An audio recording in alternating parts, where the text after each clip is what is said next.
Club line আমি এসব কাজ কাম করে আমি রুমে যে ড্রিঙ্কস করে রুমে যে ঘুমাই, এগুলো আমার নিজেরই খারাপ লাগে।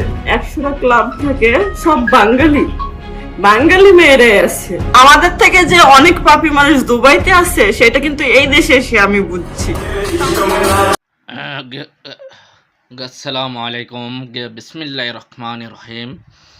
দুঃখজনক একটি বেদনা এবং ঘটনা নির্মম ঘটনা নিয়ে আসলামও এবার লাইফের মাধ্যমে এবং আমাদের বাংলাদেশের বোনদের সাথে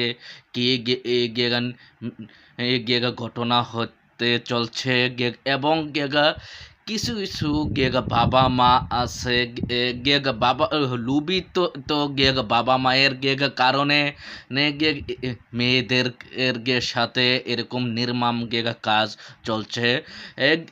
বাংলাদেশ থেকে 20 জন মেয়ে দালালের খবর পরে দুবাই পাঠালো। পাঠালো বাবা মা বলছে 3 মাসে 1.5 লক্ষ টাকা একটা মেয়েকে দিবে, মাসে 50,000।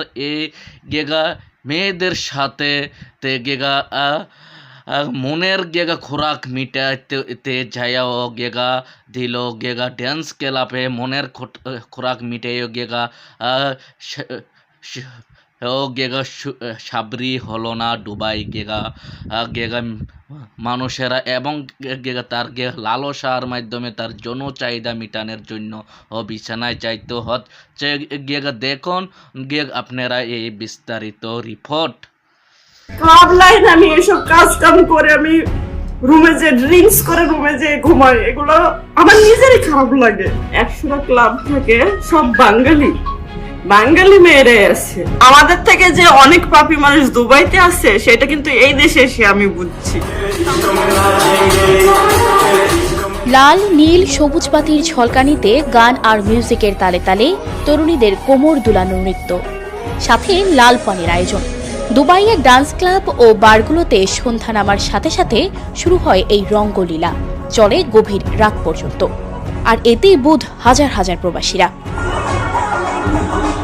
হাসি মুখে কোমর দুলিয়ে প্রবাসীদের আনন্দ দিলেও প্রত্যেকেরই রয়েছে প্রতারণা শিকারের ভয়ঙ্কর সব গল্প। নেচে গিয়ে প্রবাসীদের মনের খোরাক মেটালেও তাদের মুক্তি নেই, মেটাতে হয় তাদের শরীরেরও চাহিদা। কাজের সন্ধান ও পরিবারের স্বাচ্ছন্দ্য ফিরিয়ে আনার আশায় এরা এসেছিলেন চোখ ধাঁধানো সৌন্দর্য আর আভিজাত্যের শহর দুবাইয়ে। কিন্তু তারা জানতেন না চাকচিক্য আর আভিজাত্যের মাঝে রয়েছে ভয়ঙ্কর এক দুনিয়া, যে দুনিয়াতে পা রাখলে সেখান থেকে ফিরে আসা দুষ্কর। দালালের খপ্পরে নিঃস্ব তাদের জীবন। তাদের মনের কষ্ট তুলে ধরতে চায় প্রবাস খবর, কিন্তু লাজ লজ্জা আর পরিবারের সম্মানের জন্য ভয়ে কথা বলতে চাননি অনেকে। আবার কেউ কথা বলতে চাইলেও সেখান থেকে বের হবার সুযোগ পায়নি, কারণ তাদের কাটাতে হয় অঘোষিত এক বন্দি জীবন। সারা রাত প্রবাসীদের মনোরঞ্জনের পালা শেষ হলেই তাদের নিয়ে আটকে রাখা হয়। অপেক্ষা করতে হয় পরদিন সন্ধ্যা পর্যন্ত। এত কড়াকড়ির মাঝে তাদের মনের কথা শোনা বড্ড কঠিন, তাই তো নিতে হয় কৌশল। মোটা অঙ্কের টাকার বিনিময়ে রাত কাটানোর নামে একজনকে রুমে নিয়ে আসে প্রবাস খবর টিমের এক সদস্য। এরপরই কথা হয় ওই তরুণীর সাথে। এই তরুণী জানান, কেউ ইচ্ছে করে এই লাইনে পা রাখেন না। রঙিন গল্পে বিভোর করে দালালরা তাদের এই লাইনে নিয়ে আসেন।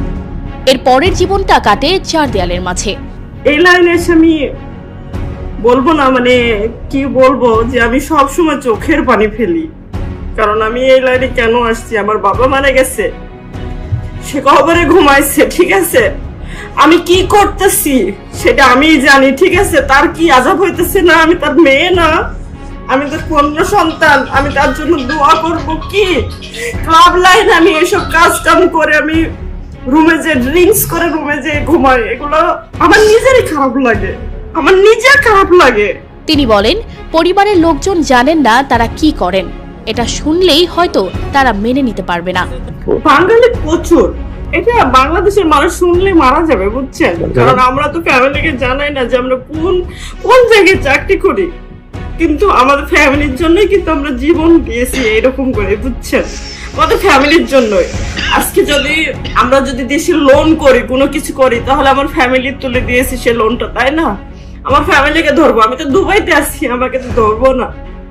তাহলে আমরা আমার বাবা মার মুখ করে তাকাইয়া এসব কাজ করতেছি। কেউ দিব বলেন 5 টাকা দিয়ে সাহায্য করবো দুবাই শহরে? কেউ সাহায্য করবো না। 2 দিন করবো, খানা দিব, তারপরে কেউ সাহায্য করবো না।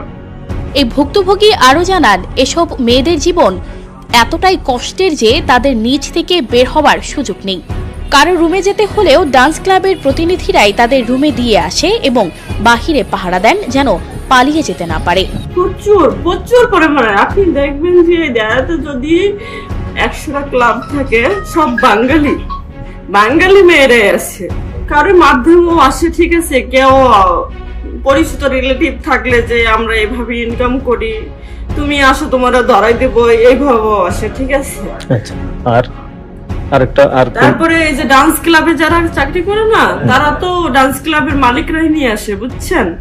তারা নিয়ে এসে তো তারা স্যালারি হিসেবে রাখে, তারা তো বাইরে হতেও দেয় না ওই মেয়েদের। যদি কারোর প্রয়োজন হয় তারা টাকা দিয়ে মালিকের কাছ থেকে নিয়ে যায়, বুঝছেন? 1000 2000 সেটা মালিকের উপরে, বুঝছেন? এটা আমরা জানি না, কেউ কারোর কথা এটা শেয়ার করে না। আমাদের এগুলো বলে যে তুমি কি যাইবা, যে ওই ছেলেটা তোমার চাইতেছে, তুমি কি যাইবা 200 টাকা 500 টাকা কি 1000 টাকা 2000 টাকার বিনিময়ে? যার ইচ্ছা হইব সে যাইবো, না হলে সে যাইবো না, ঠিক আছে? এইটাই, আর কিছু আমি জানি না।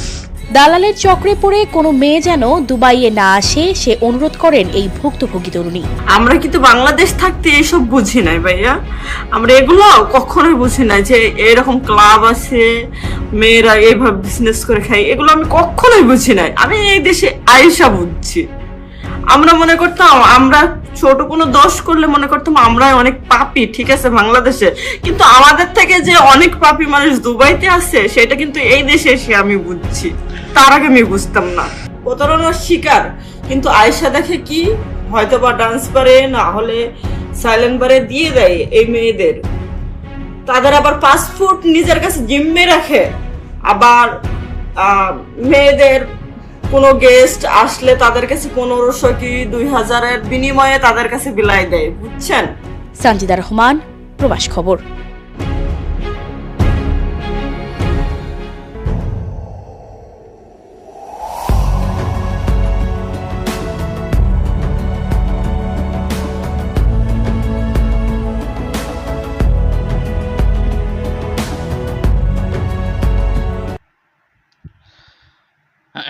আসসালামু আলাইকুম।